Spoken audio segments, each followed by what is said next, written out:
মানুষ খুব শর্টকাট মেথডে চলতে চায়, সরাসরি গিয়ে অভিনয়ে অংশগ্রহণ করতে চায়, এরকম একটা টেন্ডেন্সি আছে। দর্শক কমে গেছে। দর্শক কমার অনেকগুলো কারণ আছে। যদি নাটক সন্ধ্যা 7টায় শুরু হয়, তাকে বিকেল 5টায় বেরিয়ে যেতে হয় বাড়ি থেকে। অনেকগুলো দেশেই থিয়েটারকে সরকারিভাবে পৃষ্ঠপোষকতা করা হয়। কয়েকটা দল বছরে একটা অনুদান পায়। এবার অনেক কম দল এই অনুদানটা পেয়েছে। প্রত্যেকেই নিজের পকেটের পয়সা খরচ করে এখানে আসে। মঞ্চনাটক থেকে মানুষ শিখে তারপরে অন্যান্য অভিনয়ের মাধ্যমে যায়, কিন্তু এখন তো মানুষ খুব শর্টকাট মেথডে চলতে চায়, ফলে এই সময়টা, এই চর্চার যে সময়টা, এটুকু কেউ দিতে চায় না, সরাসরি গিয়ে অভিনয়ে অংশগ্রহণ করতে চায়, এরকম একটা টেন্ডেন্সি আছে। ফলে দেখা যায় যে নানা রকমের জটিলতা হচ্ছে। আর মঞ্চ নাটকের ক্ষেত্রে অনেক ভালো ভালো নাটক এখনও হচ্ছে, কিন্তু আমাদের দর্শক কমে গেছে। দর্শক কমার অনেকগুলো কারণ আছে। ইচ্ছা করলে দর্শক বাড়ানোর জন্য গ্রুপ থিয়েটার ফেডারেশন চেষ্টা নিতে পারত, কিন্তু গ্রুপ থিয়েটার ফেডারেশন নামে যে বস্তুটি ছিল সেটি এখন অনুপস্থিত আছে বেশ কয়েক বছর ধরে। কারণ তারা চাইলে বিভিন্ন টেলিভিশন কোম্পানিতে আবহাওয়া সংবাদ হয়, খেলার সংবাদ হয়, ওরকম নাটকের সংবাদ প্রচার করে দর্শক আনতে পারত হলে, কিন্তু সেটা তারা করেনি। না করে অন্যান্য বিষয় নিয়ে রাজনীতির মধ্যে তাদেরকে তারা সম্পৃক্ত রেখেছে।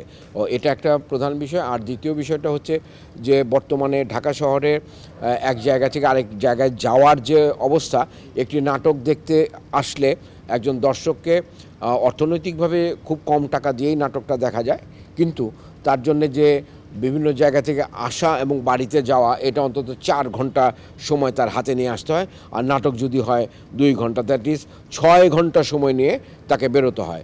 যদি নাটক সন্ধ্যা 7টায় শুরু হয়, তাকে বিকেল 5টায় বেরিয়ে যেতে হয় বাড়ি থেকে বা তার কার্যালয় থেকে, এবং তার নাটক শেষ হওয়ার পরে রাত্রি 9টায় নাটক শেষ হলো, আবার বাসায় যেতে যেতে তার রাত 11টা বেজে যায়। সুতরাং এই যে যানজটের যে প্রকোপ, এবং যে জায়গাগুলোতে নাটক হয়, যেমন মহিলা সমিতিতে এখানে হচ্ছে, আপনি বাইরে গেলে দেখতে পাবেন যে কী রকম যানজটের মধ্যে এই রাস্তাটা আছে। বা আপনি যদি শিল্পকলা একাডেমিতে যখন যাবেন, দেখবেন যে কী পরিমাণ যানজটের মধ্যে একটা মানুষকে শিল্পকলায় যেতে হয়। সুতরাং এখানে বিভিন্ন থিয়েটার হলগুলো এমন জায়গায় আছে যে জায়গাগুলোতে মানুষের যাতায়াতের ক্ষেত্রে খুবই প্রতিবন্ধকতা হয়। যদি বিভিন্ন জায়গায়, ধানমন্ডি এলাকায় যদি থিয়েটার হল থাকতো, উত্তরাতে যদি থিয়েটার হল থাকতো, মিরপুরে যদি থিয়েটার হল থাকতো, এটা যদি বিভিন্ন জায়গায় বিভিন্ন দলগুলো থিয়েটার করার সুবিধা পেত, তাহলে কিন্তু দর্শক যে কম বা নাটক কম হচ্ছে এই জিনিসটা থাকতো না। আমাদের জানা মতে অনেকগুলো দেশেই থিয়েটারকে সরকারিভাবে পৃষ্ঠপোষকতা করা হয়। থিয়েটারের যারা দীর্ঘদিন ধরে কাজ করছে এবং থিয়েটার নিয়েই যারা কাজ করছে, তাদেরকে সরকারিভাবে অনেক রকম সাবসিডি দেওয়া হয়, বাড়ি ঘরের ব্যবস্থা করা হয়, মাসিক বেতনের ব্যবস্থা করা হয়। আমাদের এখানেও এরকম একটা কথা শুনেছিলাম গত 8-10 বছর আগে। ওরকম শিল্পকলা থেকে এরকম একটা ইনিশিয়েটিভ নেওয়ার কথা শুনেছিলাম, কিন্তু সেটা কখনোই বাস্তবায়িত হয়নি।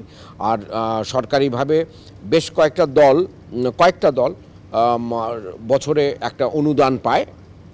সেই অনুদানটার পরিমাণ হচ্ছে, আগে ছিল 70,000 টাকা বা 65,000 টাকা, আর দল বুঝে এবার এটাকে 1,40,000 টাকা করা হয়েছে। তার কারণ হচ্ছে এবার অনেক কম দল এই অনুদানটা পেয়েছে, সমস্ত দলগুলো অনুদান পায়নি, এটা হচ্ছে একটা বিষয়। আর যে বাজেটটা হয়, সে বাজেটটাতে দেখা যায় যে অনুদান পাচ্ছে নামকাওয়াস্তে অনেক সংগঠন পেয়ে যাচ্ছে। তারা নাটকের দলও না, বা ব্যক্তিগত সংগঠন বা কী সংগঠন সেটা ওনারাই বলতে পারবে। এখানে অনেক কিছুই আছে যেটা অনেক প্রশ্নের মুখোমুখি থাকে, সেটা এখনও চলছে। এটা যদি বাজেটটা সংস্কৃতি ক্ষেত্রে যদি বাড়ানো যেত, অন্যান্য যে খাতগুলো আছে সেই খাতের মতো করে বা সেই আনুপাতিক হারেও যদি বানানো যেত, তাহলে নাটকের দলগুলো সাবসিডাইজড হতো এবং নাটকের ক্ষেত্রে সরকারি পৃষ্ঠপোষকতার জায়গাটা পরিষ্কার হতো, শক্ত হতো, এবং ছেলেমেয়েরা নাটক করার জন্যে আগ্রহী হতো। কারণ এখানে যারা নাটক করে, দীর্ঘদিন ধরে করে, প্রত্যেকেই কিন্তু নিজের খেয়ে বোনের মোষ তাড়ানোর মতো অবস্থা। প্রত্যেকেই নিজের পকেটের পয়সা খরচ করে এখানে আসে। এখান থেকে তার পাওয়াটা কী হচ্ছে? তার পাওয়াটা হচ্ছে সে অভিনয়টা শিখতে পারে বা নাটকের কাজগুলো শিখতে পারে, এছাড়া আর কোনো কিছু পাওয়া যায় না।